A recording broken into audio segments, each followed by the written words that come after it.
곤륜새가 대추를 삼킨다. 이 말이 재밌어요. 곤륜새가 대추를 삼켜버린다.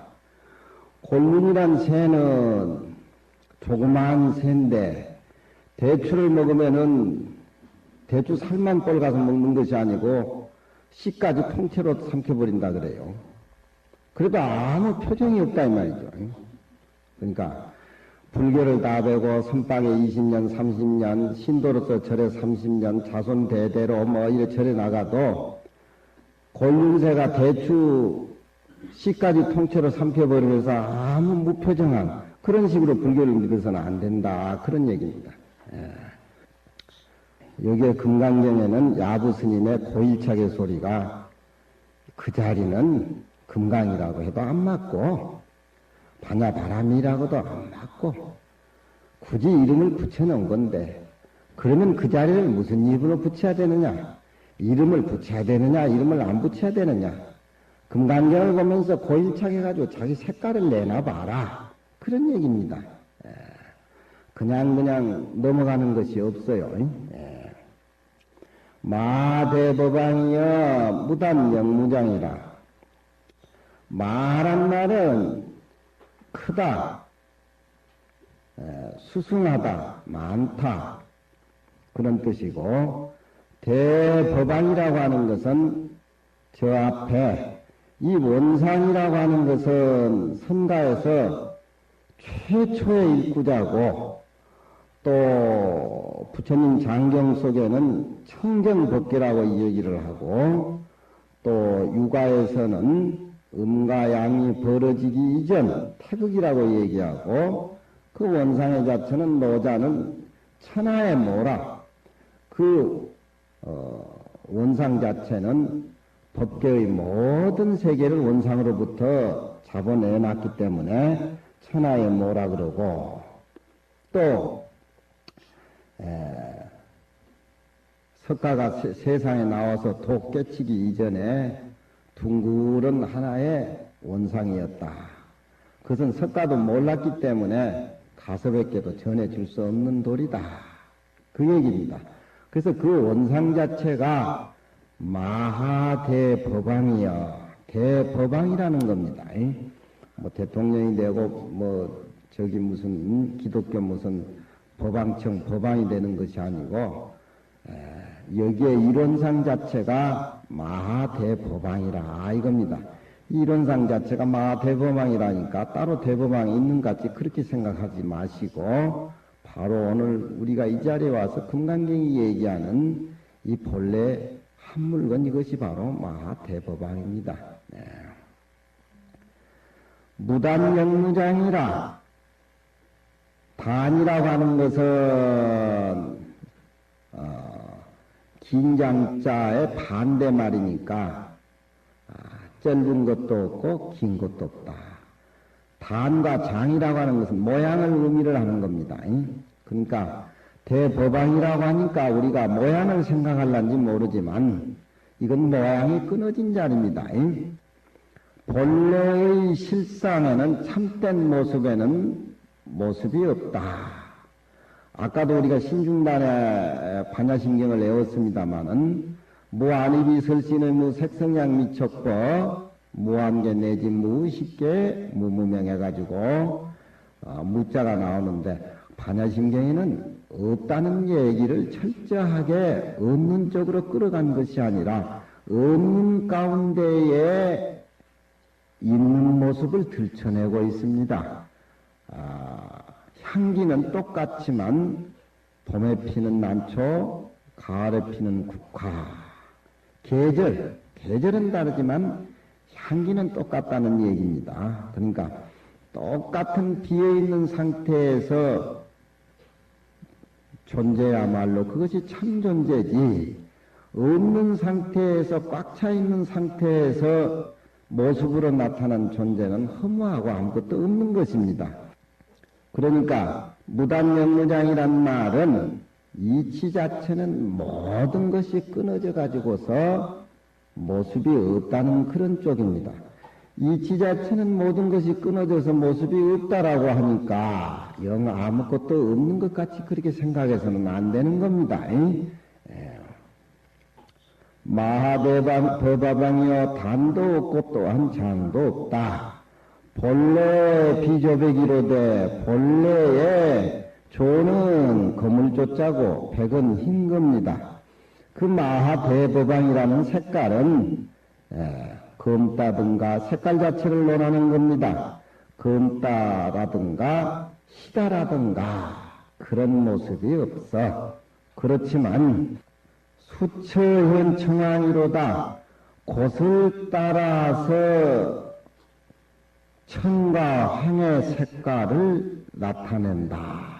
그러니까 이 말은 아무 마하대법왕은 무단영무장이라서 아무 모습이 없는 그런 얘기를 했고, 본래 비조백의 수처현황이란 말은 무상 속에 모습이 나타나는 도리를 얘기한 겁니다.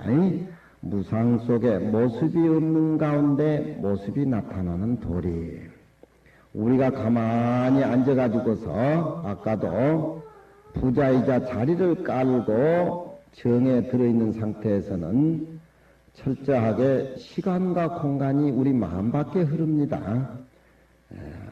우리는 시간의 제약을 받고 공간의 제약을 받지만 자리를 깔고 우리가 금강경 강의하기 전에 입정을 할 적에는 시간이라든가 공간은 우리 마음 밖에 흐르고 있는 것이에요. 그러니까 입정에 들 적에는 시간과 공간을 초월한 우리 그 마음의 세계. 금강경이란 책을 필 적에 금강경에 글씨가 나타나고 부처님 법문이 나타나고 옆에 앉아있는 도반의 얼굴이 보이고 그것이 우리 마음 가운데 곳을 따라서 청과 황의 색깔을 나타낸다. 그러니까 텅텅 비어있는 상태에서 바로 나타나는 모습이야말로 그것이 참된 모습이다. 텅텅 비지 않는 상태에서 나타나는 모습은 그건 한갓 그저 있을 따름이지 허무한 것이고 벗금이고 뜬 것이고 의미가 없는 것들이다. 그러니까 부부지간에 일생 동안 산다든가 자식을 기른다든가 모든 차원에서 세상에 참 어느 직장, 어느 환경, 어느 가정 다 마련이겠지만 하나의 텅텅 비어있는 상태에서 그 위에서 모습으로 나타나는 그 살림살이가 진짜 살림살이지 비지 않는 상태에서 나타나는 차별의 세계라고 하는 것은 선과 악과 시와 비와 장단, 곡직이 나눠져 가지고 평화가 있을 수가 없는 겁니다. 그래서 여기에서는 우리 마하대법왕이 단도 없고 장도 없지만 텅텅 비어있는 상태에서 때로 곳을 따라서 천과 황을 나타낸다. 우리가 거울이 맑았을 적에 거울에 비춰지는 여러 가지 물건은 청황색백이 환히 비치죠. 거울이 밝지 않으면은 때가 끼어 있으면 비춰지질 않습니다. 그 거울 자체에 청황색백이 비친다라고 해가지고 거울 자체에 그 속에 청황색백이 묻어 있는 것이 아닙니다. 너무 맑기 때문에, 너무 깨끗하기 때문에, 너무 투명하기 때문에 모든 것을 다 비춰주지만 비춰준다는 생각이 끊어진 상태에서 너무 맑기 때문에 비춰주는 겁니다. 그러니까 물이 하늘에, 강물이 하늘에 올라가는 것도 아니고 하늘에 달이 강 밑에 떨어지는 것도 아니지만 맑은 물이 있으면은 달은 비치기 마련입니다.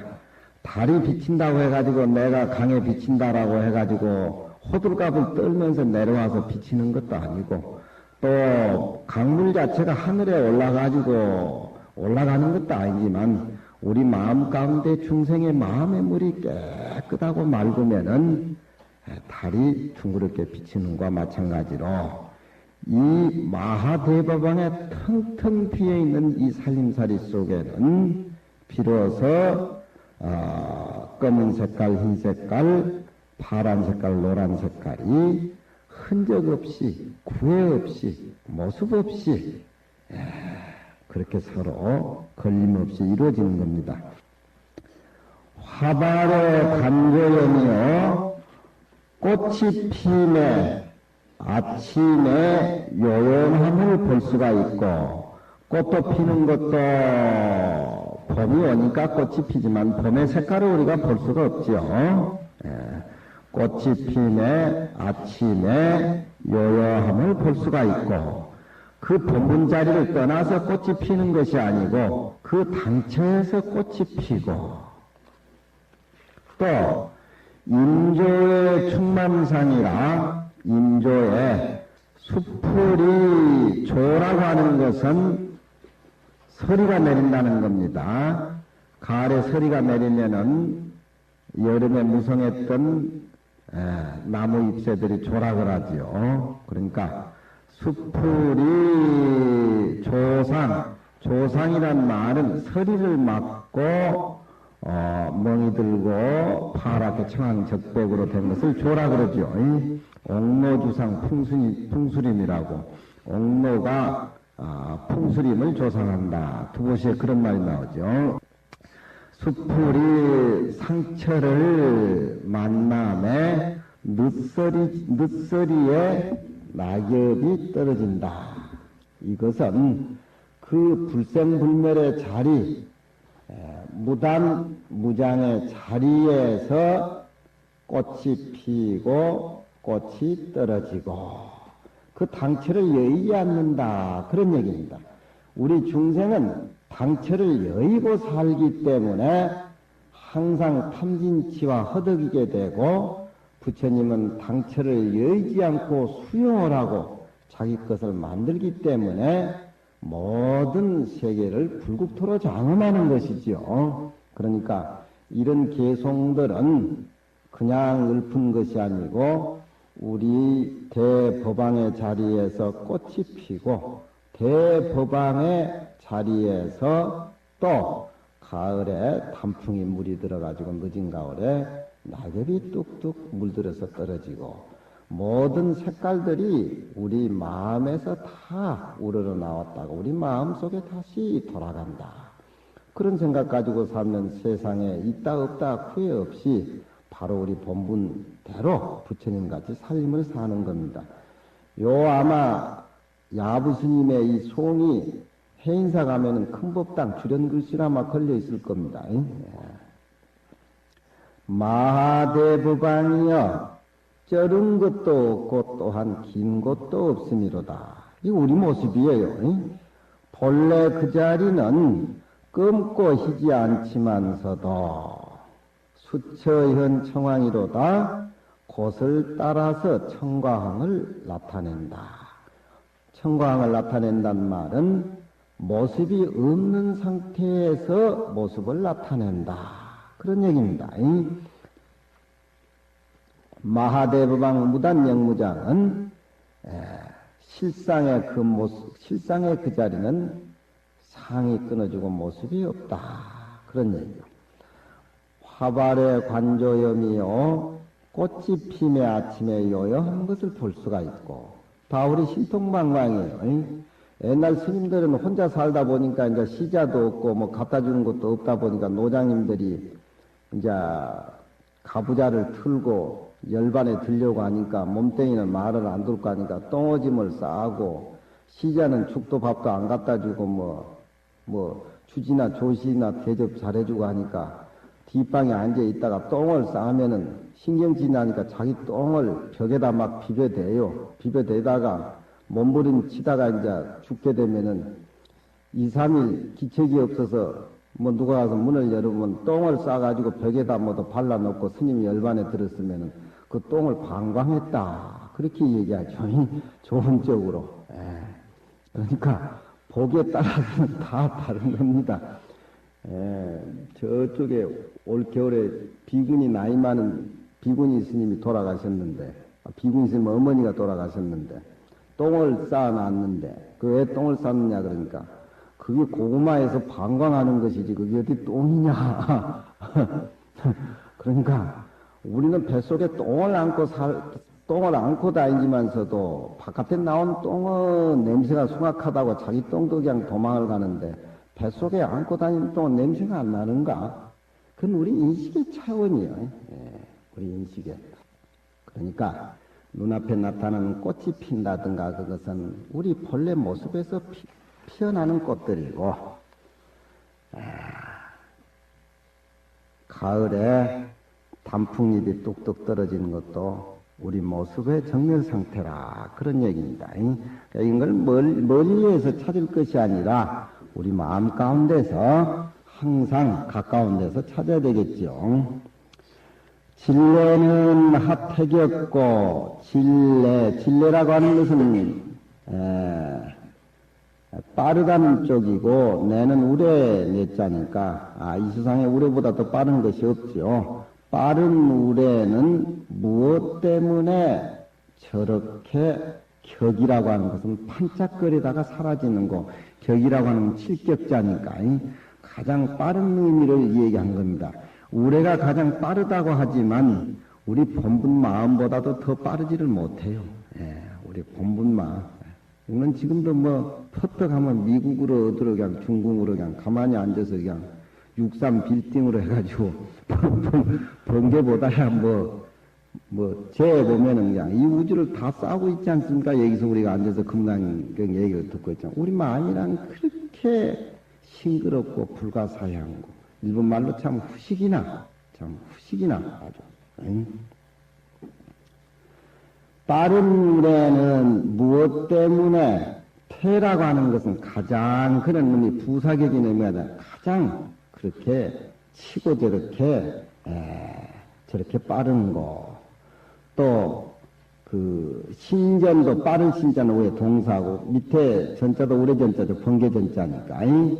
번개도 또한 우리 본분에 비하면은 광명 자체가 바래질 정도다. 광명이라고 할 수가 없어. 빛이라고 할 수가 없어.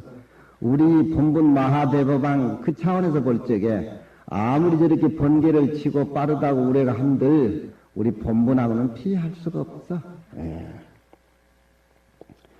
범성도 원남치기연이 범이라고 하는 것은 중생을 의미를 하는 것이고 성이라고 하는 부처님을 의미하는 것이에요. 그래서 그 자리는 알아질 대상이 아니기 때문에 능수가 끊어진 차원으로 같이 들어가서 원륭하게 이루어져야지 그 자리는 우리가 기합할 수가 있지. 그런 의미로 해서 성인도 도를 깨달았다라고 하면은 성인이라고 부를 수가 없는 겁니다.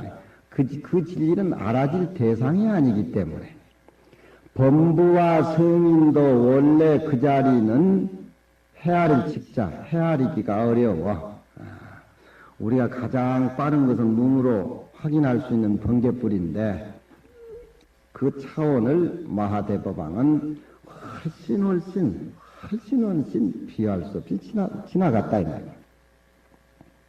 석가도 오히려 알지 못했는데 가섭에게 어떻게 그 도리를 전했겠느냐. 석가도 중생을 제도했다라고 하면은 석가 자신이 아상에 떨어져 버리고 만다. 부처님이 아상에 떨어진다라고 하는 것은 부처님의 살림살이가 아니지요. 그러니까 법문을 부처님이 신바람 나게 하고 보면 꼭 야부 스님이 고일착으로 한마디씩 잡아주는 것이 그렇게 공에 있는 상태에서 색깔을 들고 나오고 또 너무 공이라는 것을 너무 내세우면은 현실을 어떻게 생각하느냐 그런 차원으로 고일착을 많이 하죠. 그러니까 백척간두에 올라가지고 앉아있는 것보다도 백척간두에서 진일보해야 된다.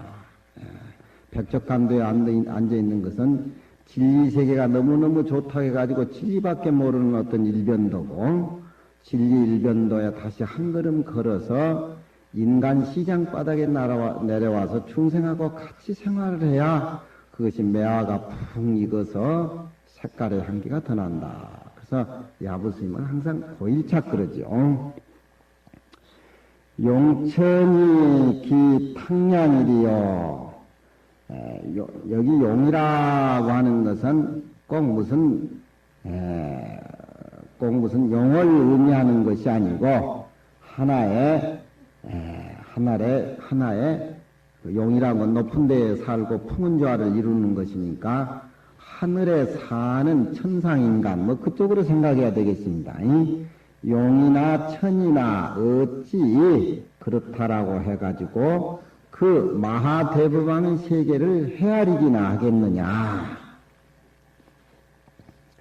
고금의 인불씨가야 이제나 애시나 그 자리는 사람이 헤아릴 수도 없고 해가지고서 알지 못할세. 그래서 알지 못한 중생을 인도하기 위해서 권이라고 하는 것은 우선 시간부사로 우선 세워가지고 금강이라고 이름을 붙였음이로다. 그 자리를 금강이라고 이름을 붙였을 뿐이다. 그러니까 권이라고 하는 것은 권세도 아니고 권시도 아니고 우선 그저 금강이라고 이름을 붙여서 마하대법왕 무단 영무장의 그 자리를 금강이라고 이름을 붙여가지고 우선 얘기를 나눠보자. 그러니까 금강경은 그냥 얘기하지만 부처님 설법 중에서 21년 설법을 하셨기 때문에 또 이 금강경 자체가 문단금강이라 해가지고서 600권 금강경 가운데 577권째 해당된다 그러죠. 그리고 이제 우리가 아침 저녁으로 외우는 반야심경은 금강경 600권 가운데에 심장 부분에 해당되는 심경이라 해가지고 심자는 심장에 해당되는 심장의 경이다. 그렇게 풀이를 하고 있습니다. 그래서 야보스님은 금강경을 듣는 법회대중을 부모미생전 어머니가 날 낳기 이전에 내 모습으로 자꾸 환원시키기 위해서 굳이 원상이란 말을 또 둥그렇게 원상을 하나 그려놓고 법이라고 하는 것은 누가 만들어 놨느냐. 이름을 붙여도 그만 이름을 안 붙여도 그만 그 자리인데 서가모니가 붙여놨느냐. 서가모니가 붙여놓은 분이 아니다. 부처님도 불설반야바라밀 내가 반야바라밀을 얘기를 하지만 직비반야바라밀 나는 반야바라밀을 얘기한 적이 없어. 불설 심명반야바라밀 그 이름이 한갓 그 이름만 반야바라밀이라고 할 뿐이지 그 제1계 차원에서는 금강경이가 뭐다는 의미가 없다. 그렇게 계속 금강경은 강조를 하고 있죠. 금강경 법회를 22년 동안 깨닫지 못한 중생을 위해서 설법하다 보니까 우선 금강경이라는 제목을 붙여가지고 얘기를 나누어서 마대법왕의 무단영무장의 그 세계를 한번 논해보자. 그런 얘기입니다.